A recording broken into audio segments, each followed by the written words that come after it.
Hey guys, welcome back again on my YouTube channel. आज के इस वीडियो में मैं डिस्कस करूंगी मानिक बंदोपाध्याय का एक बहुत ही फेमस शॉर्ट स्टोरी जिसका नाम है द फाइनल सॉल्यूशन।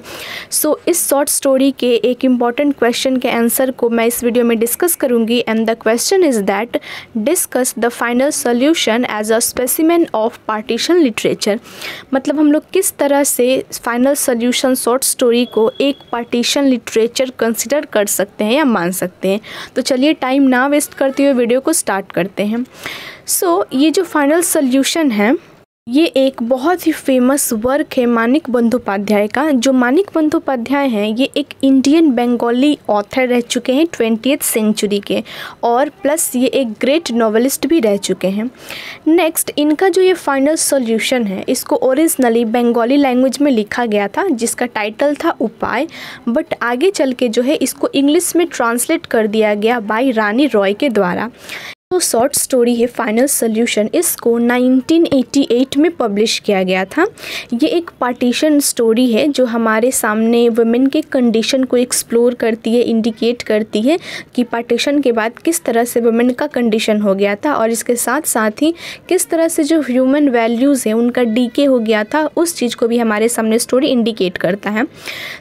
ये जो स्टोरी है उसका जो पूरा प्लॉट है वो एक पुअर फैमिली जो कि बांग्लादेश से माइग्रेट होकर के वेस्ट बंगाल में रहने के लिए आई थी, उन्हीं के इर्द गिर्द घूमती रहती है क्योंकि पार्टीशन हो गया था तो लोग जो है एक जगह को छोड़ के दूसरी जगह माइग्रेट हो रहे थे, उनका माइग्रेशन हो रहा था।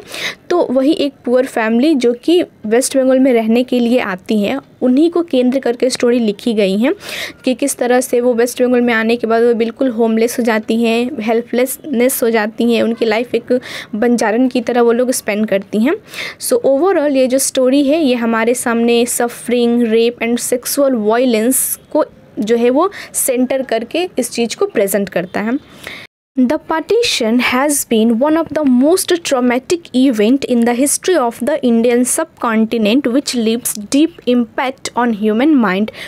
ये जो पार्टीशन है ये एक बहुत ही जो है मोस्ट ट्रॉमेटिक इवेंट रहा है हिस्ट्री का इंडियन सबकॉन्टिनेंट में, जो कि ह्यूमन माइंड के ऊपर काफ़ी ज़्यादा प्रभाव डालता है।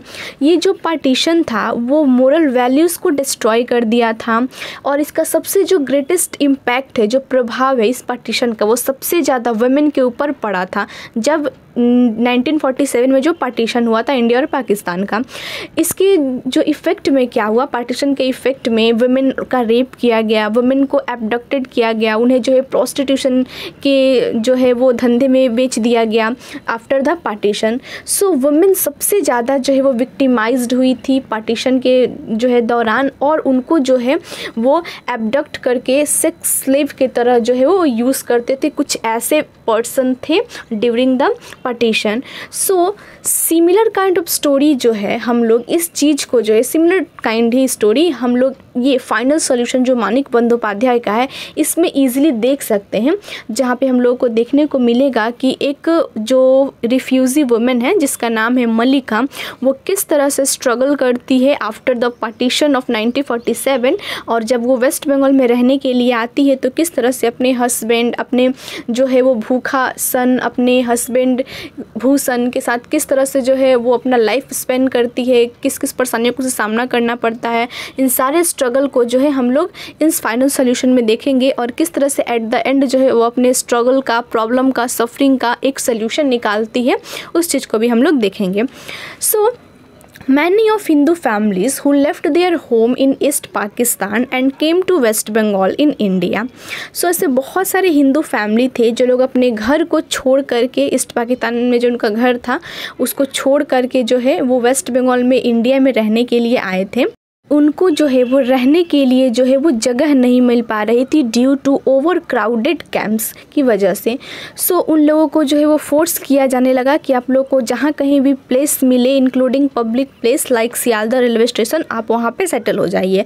जो मेन प्रोटागोनिस्ट स्टोरी की वो लोग जो है वो एक रेलवे प्लेटफॉर्म यानी सियालदह रेलवे प्लेटफॉर्म पे वो लोग अपना आश्रय लेते हैं, यानी कि जो मलिका है वो अपनी फैमिली के साथ एक प्लेस ढूंढती है सियालदह रेलवे स्टेशन पे, और जो प्लेस स्पेस होता है वो बिल्कुल एक मैट्रेस जितना फैल सकता है उतना ही जगह उन लोगों को उस प्लेटफॉर्म पे मिलता है। Everyone adjust there, Mallika, her husband Bhushan, their 2.5-year-old son Khokan and her widowed sister in law Asha.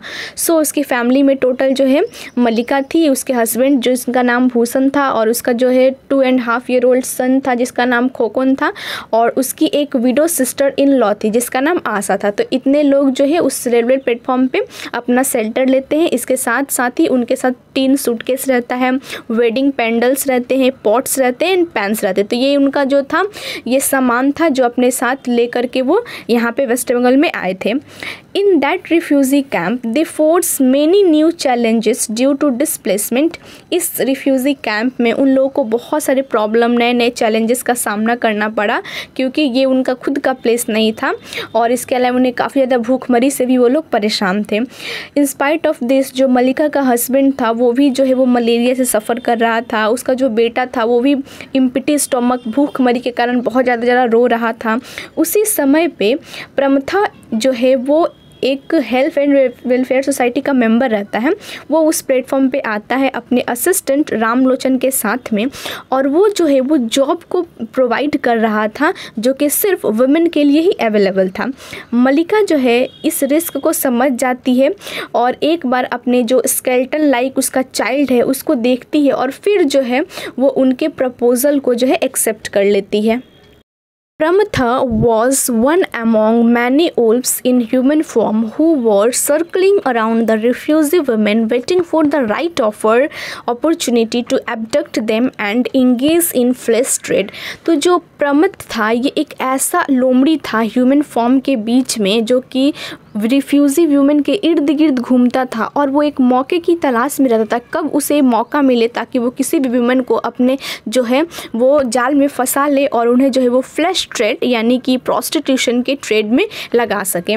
सो मलिका जो है वो रेलवे स्टेशन पे रह कर ही जो है वो सारा जो हेल था, नर्क था, वो वहाँ पे वो देखती है उस रेलवे स्टेशन के दौरान ही, स्टेइंग करने के दौरान ही। So however it is the true loving heart that prompt her to compromise her body and self respect.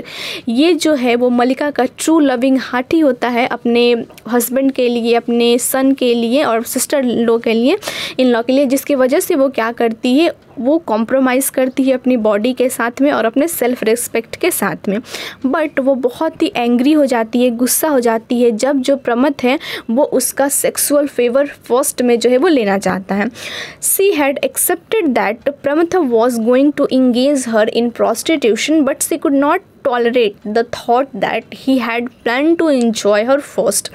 Even Malika accept करती है कि वो ठीक है, वो उसे प्रोस्टिट्यूशन के जो ट्रेड है उसमें वो लगाएगा, बट उसे ये एक्सेप्ट नहीं था, वो ये टॉलरेट नहीं कर सकती थी, बर्दाश्त नहीं कर सकती थी कि सबसे पहले जो प्रमथ है वही उसका जो है सेक्सुअल जो फेवर है वो उसको इंजॉय करे।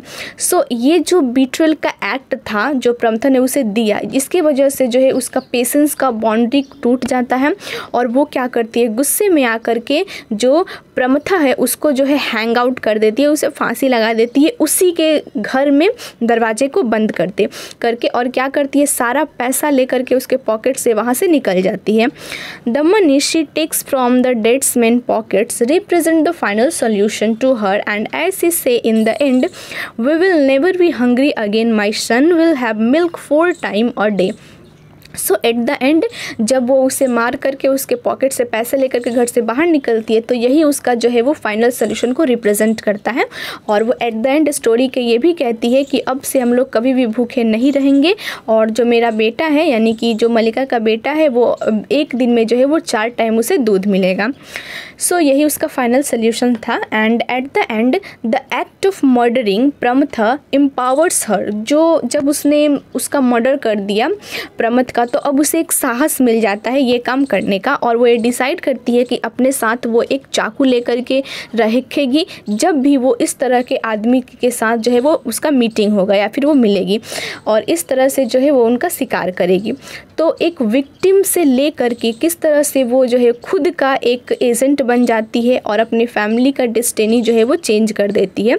सी is a strong refugee women at the end of the story. और इस तरह से कहानी के अंत में जो है वो एक स्ट्रॉक रिफ्यूजी वुमेन में जो है वो चेंज हो जाती है। मलिका एक स्ट्रॉन्ग और क्रूअल वुमेन बन जाती है ड्यू टू हर सर्कमस्टांसेस, उसके परेशानियों की वजह से। So in this way we can say that the story is partition story.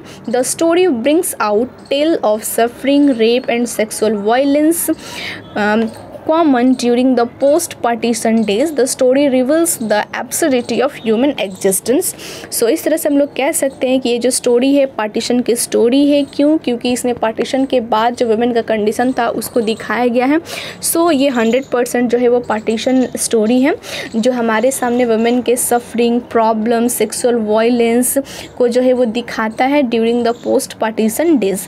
और इसके साथ साथ ये जो स्टोरी है वो ह्यूमन एग्जिस्टेंस के एब्सर्डिटी को भी इंडिकेट करता है।